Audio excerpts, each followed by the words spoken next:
எந்த கார் ஓட்டுறேன்னா அது ஸ்கோடா. பாருங்கள், ஸ்கோடா. நாங்கள் இப்போ 4 hours புக்கிங் வந்திருக்கிறாங்க. ஸ்கோடா எல்லோ கலர் கோல்டன் கலரில் ஓட்டின்னு காரு. செம்மையாக இருக்குது காரு. ஆட்டோமேட்டிக் ஃபுல்லாக சூப்பராக இருக்குது.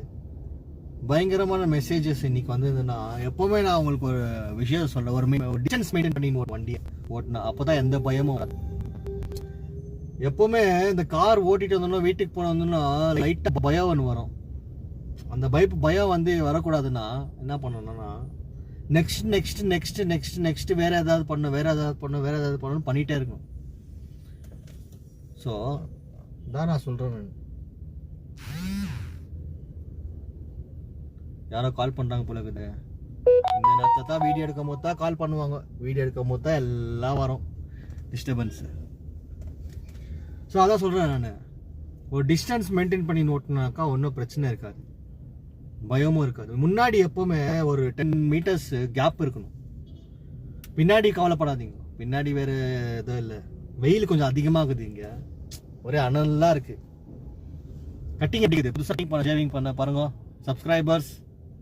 புதுசாக கட் பண்ணிக்கிற முடிய, புது ஸ்டைல் இது. எப்படி இருக்கு பார்க்கறதுக்கு? ஆரியா மாதிரி இருக்கானா, சூர்யா மாதிரி இருக்கானா சொல்லுங்க நீங்களே. என்ன வெயில் அடிக்குதுப்பா இங்கே. சென்னையில் எவ்வளோ வெயில் இருக்கும் இல்லையா? வெயில் தாங்க முடியல, உள்ளே உட்காந்துன்னுக்குறேன். ஃபுல்லு வேர்த்து ஊற்றுது.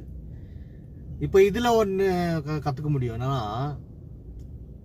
நம்ம வெயிலில் எவ்வளோ அனலில் நம்ம இருக்கிறோமோ அந்த கெட்ட தண்ணி எல்லாம் வெளியில் வந்துடும்.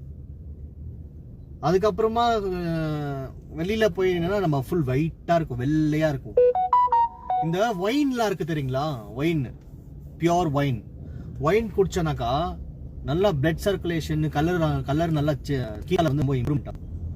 வெஜிடபிள்ஸு, ஹெல்த்தி ஃபுட் சாப்பிட்ணும். டேஸ்ட் இருக்காது தான். எப்போ நீ டேஸ்டான ஃபுட்டை நீ ஃபாலோ பண்ணுறியோ அப்போ வந்து அங்கே ஹெல்த் இருக்காது. வெஜிடபிள்ஸு, ஆட்டுக்கால் சூப்பு, அப்புறமா பிரேக்ஃபாஸ்ட்னா இட்லி சாம்பார்.